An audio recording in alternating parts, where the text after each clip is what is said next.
Hello again. Welcome to part 3 of making the Fuchskreis end-fed half-wave tuner from QRP shop in Berlin. We finished our toroids and our switch assemblies in part 2 and gave them a coating of varnish. I was a bit worried that the varnish might not allow tinning of the contacts where it was, but actually these worries were quite unfounded. And it still tins up very nicely even where varnish has got to the contacts. So I think that's quite a nice way of finishing off these switches. And we come to look at the final assembly and the preparations we need to make here. And again, preparation and working in a very slow sequential manner is the key to getting things right and making your life as easy as possible. So the first thing we need to prepare before we go any further is the variable capacitor here. And the first thing we need to do with this variable capacitor is solder the two packages together. And I've just used a piece of silver coated copper wire, that's fine, and solder it to the two. One thing you might notice about these packages is that the plastic casing comes off. So if the terminals do not exit in the proper place, of course you just take the packaging off, take the casing off and make sure they exit the capacitor in the right place. And then it's a simple matter to jumper the two on either side, and of course your stator is in the middle. Right. The other thing you'll notice about these capacitors, unfortunately, is that they're very, very stiff. And if you was to assemble it with it in this condition, it would actually make tuning rather difficult because you'd be always overshooting the tune point. We need this the rotator to rotate a lot more easily than it is doing at the moment. So we can do something about this. We're going to use just some WD-40 and a needle, okay? And we're going to apply WD-40 just to the part where the rotator or the shaft enters the housing. So I'm going to spray a little bit here as carefully as I can.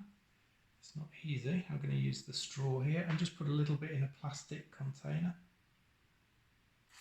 Okay, we need a tiny, tiny amount, just barely a few drops. Certainly you don't want to blather the whole thing. Pick up a drop on your needle and just apply it round the shaft there where it's entering the housing.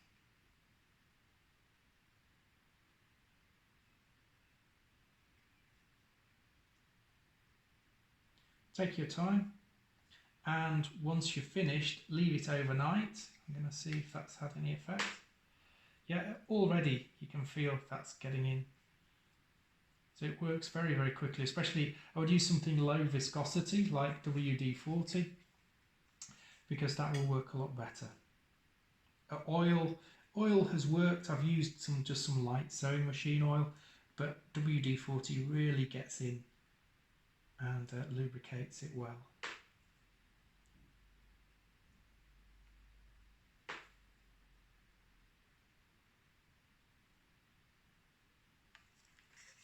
So that's about all we need to do, I think.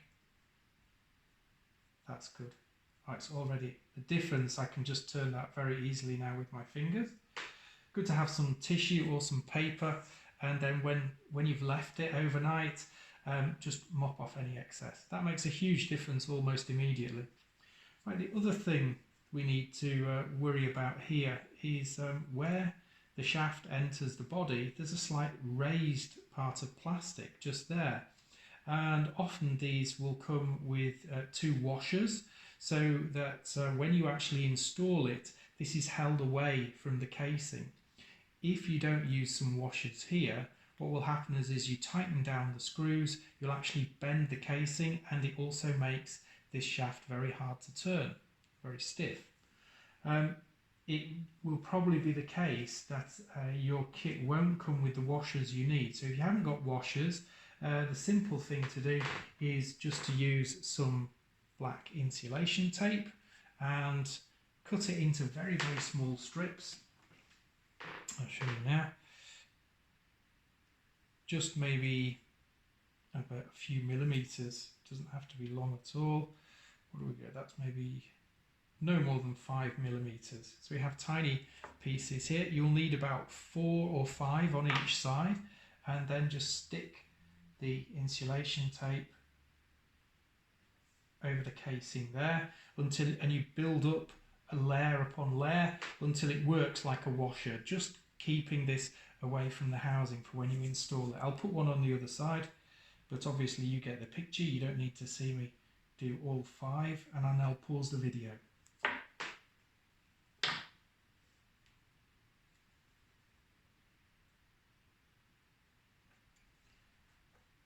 There you go. So you see we've got 1 piece on each side. We're going to put another 4 on, and then we won't need any washers. Something mechanically stable would be better. You know, insulation tape's a little bit squishy, it can squish out, but I found generally it does the job. Okay, I'll pause the video and finish that. That's 5 pieces of insulation tape on each side, and now we don't need our washer. This will sit nice and flush, or nice and level in our casing.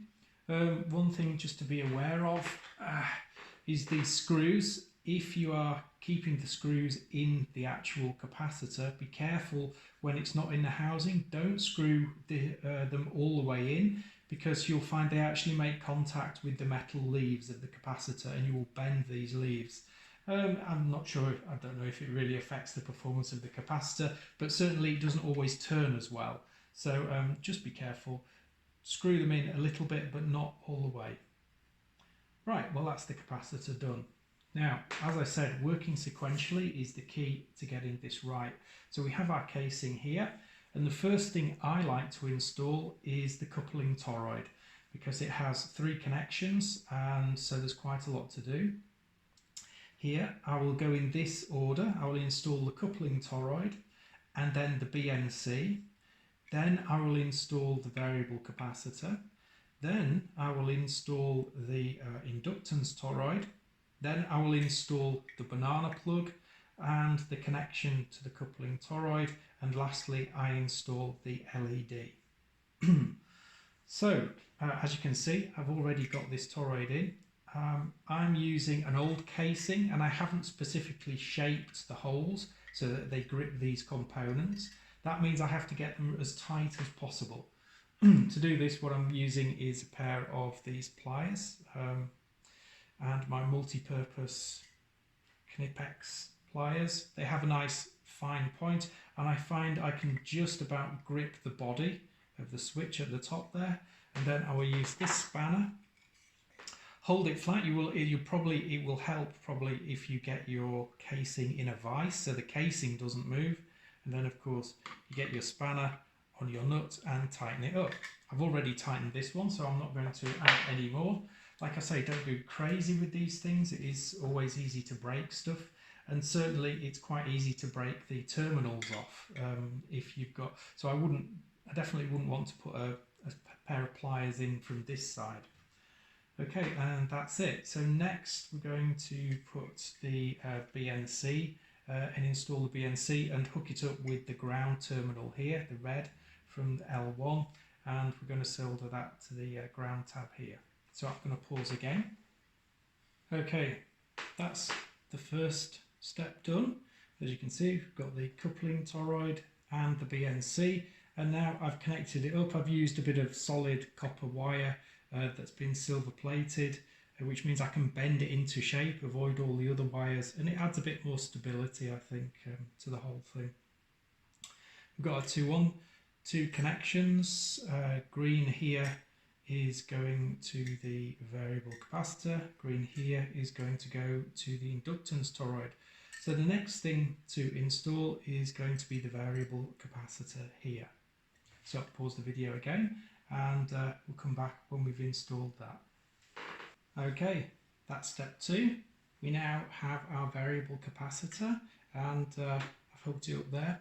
And you'll notice I've bent the stator connector back because the connection from the inductance toroid to the banana plug is going to run over it. So we can solder that, we can just lift it up and it will solder nicely onto the silver coated copper wire there.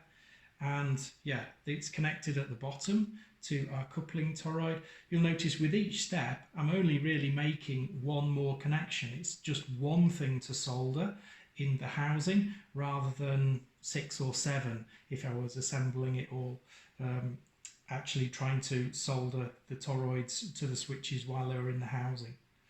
So the next step in this case is now the inductance toroid, and then we connect up again L2 to the inductance toroid, just one connection there. I'll pause the video again and we'll fix that. Okay, that was a very easy step. Hopefully now you can see that we have our inductance toroid and the green wire L2.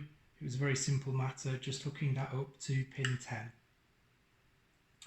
So the second to last step is to install the banana plug here, and then again we're going to use some silver plated copper wire just to run across here and then make our connection with the inductance toroid here.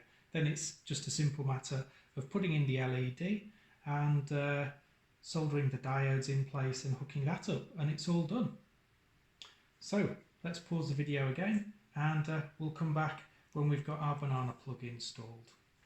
That's it for the penultimate step. As you can see, we've put our banana plug here in, and again I simply used some some silver coated copper wire and just went over there, avoiding all my connections here, and connected with my inductance toroid. And the stator tab on the variable capacitor, I just lifted it up and soldered it onto this wire. It makes it very easy because obviously it's sprung and it's holding itself in place. The only thing to do now is to install the LED with the germanium diodes. In the instructions it suggests that you connect that to ground with a capacitor, but in practice we've found that this really isn't necessary, especially if you're using a white or blue LED. It's more than bright enough on its own, so there's no need for any connections to ground with this capacitor. We'll just put the LED in here and then solder the 2 leads of the germanium diodes to the output there, and that's it, it's all finished. There's one last step we have to take care of before our Fuchskreis is finished, and that's installing the LED tuning indicator. It's a very ingenious design. It's simply an LED and 2 germanium diodes. If you have a look here, you'll see that we have the anode of the LED is going to go to the cathode of one of the germanium diodes, and then on the other side we have the cathode of the LED, and that's going to go to the anode of the other germanium diodes, and then we simply connect the 2 ends of the germanium diodes to the output. So that's very simple. I'm just going to take care of that, and then we'll have a look at installing it in the housing. Okay, that's the LED soldered. As you can see, I've had to extend one of the leads, but it won't be a problem. And it's just going to push into the holder. In order to push it right home and so that it engages with the clips, I've got my little PCB tool here. Something nice and soft rather than a metal screwdriver will be nice. LEDs can be quite fragile. It's not a good idea to crack them. I place that between the leads and it will just allow me to push it home into the housing. Okay, so we'll come back when I've got that done. And now we see the LED fitted into the casing, nice and flush. Sold it up, as you can see, that slots in very nicely there, and it's a tight fit. It's quite a tight fit, but with a little fiddling, it's not too hard. Now, all that remains to be done is to bend the leads over and solder them onto the output there. Very simple. So we'll take another pause and come back when we've got that soldered up.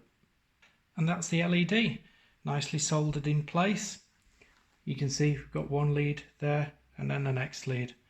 There's really no need for masses of insulation in this kit if you keep everything sensible and well spaced out. There's no danger of it shorting. The toroids are all held very firmly in place, and with these stiff pieces of copper, silver plated copper wire, there's nothing flapping around really to short out. The toroids we took care of with some insulating spray, so the construction is really very simple. That's it finished now. I'm just going to put the cover on, and we'll talk a little bit about the cover, and it's all done. So the casing that actually comes with the kit is one of these. It's a 75 by 50 by 35 casing. But as I got to looking, I actually found that the kit would fit in a smaller box. It would fit nicely in a 72 by 50 by 28. Because if you look here, you'll see everything's absolutely flush. So there's no need for the additional space we've got from this lid here. That's 5mm or so we can discard. I've made a little perspex case just for just for a nice finishing touch. It's going to go over the top and then people can see the insides, but you can buy a smaller casing. The 72 by 50 by 28mm casing is widely available, and if you want to invest in one of those, it just makes the whole package a little bit smaller and it fits in with your radio gear a bit nicer. So I'll screw that down and we'll have one last look at it. And there we have it, all done and dusted. The perspex lid does look very nice with all the workings inside visible. As you can see, we've got a nice thin profile. That goes very nicely in my kit bag. I use one of those low pro kind of cushioned hard cases, whatever you want to call them, and it just gives me a bit more room inside. The last few things to do on this, possibly to add some labels so you know which is your inductance and which is your coupling, and it's also nice to have some markers for the 80, 40, 20 and so on for the various bands that you're going to be using on this, so you can remember where your settings are. But apart from that, it's all done now. We're just going to have a look at the SWR on the computer, and I'll send this back off to the person who it belongs to. Okay, here we are on the Patcherberg, and you can see the finished Fuchskreis there. I always mount mine on my trekking pole. Underneath, for the rig, we have my Mountain Topper 3B. It's been with me on many an adventure, still going strong. And I log with a Bluetooth keyboard. Obviously I'm having to use the mobile phone to film. I use the SARC 110 for tuning, just to get the tune absolutely right. If you have a built-in SWR meter, of course that helps a great deal when tuning the Fuchskreis. Focusing on it, but it can get to show you how the LED works and the difference that having a white LED makes in the daylight. So I'm just going to set my keyer to key a CQ quickly, and then we can see. Let's have a look. Here we go. That is when it's really tuned in. You can see these white LEDs. They really make a big difference. Okay, I better stop it there. Okay, let's have a look at some SWR plots. Here's 80 meters, as you would expect on the lowest band. It's very narrow band. Here's the CW portion, and the best SWR I got, get it to come up here, it should show 1.474. Which is pretty respectable. That was a little high, higher than I was expecting, but not by much. I can usually get about 1.25 to 1 on 80 meters by using the additional windings on L1. What I think this is down to is the fact that the wire that I used was a different thickness. So the green wire that I used for L2 was 0.4 millimeters and the red wire was 0.6, so that's 0.2 millimeters difference, and I think we've got a slight mismatching coupling there, but we're only talking about 0.2 SWR points, so it's not really very bad. It's still a very respectable tune, and any transceiver would work well with that SWR. But like I say, with your kit, your wire will all be the same, and I think you can expect to get about 1.25 to 1 on 80 meters. Let's have a look and go up the bands now. Have a look at 40 meters. As you can see, again, very narrow band. 40 meters, the tune's getting better now. We've got 1.26 to 1. Again, with different wire, you'll get even better tunes than that. Almost 1 to 1 you can usually get on 40 meters, but 1.26 will work fine. It was really only for demonstration purposes anyway, so it's not a major problem. Let's have a look at 20 meters. There we go. And here we've got an SWR of 1.13, so a very good SWR on 20 meters. As you can see, as we go up the bands, it gets more and more wide band. So they often offer very good rejection of unwanted signals on the lower bands, but as I say, as you go up, you find that they get more and more wide band.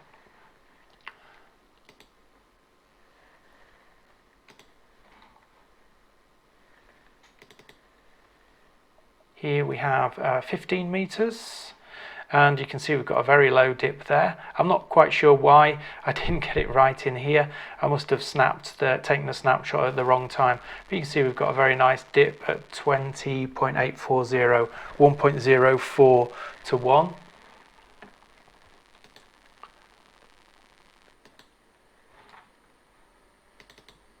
Here we have 10 meters. And that's 1.15 to 1. And the last one I took was at 17 meters, where we got 1.3. As you can see, I could probably get that a little bit lower, 1.26, but that's very respectable.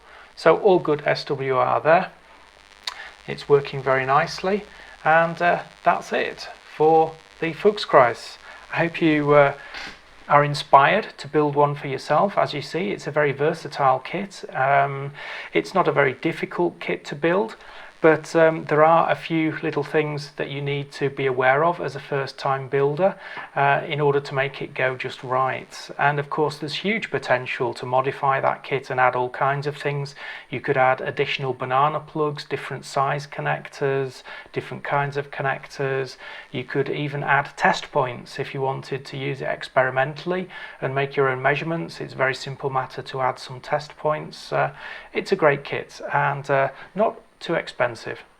So until next time, bye for now and have fun.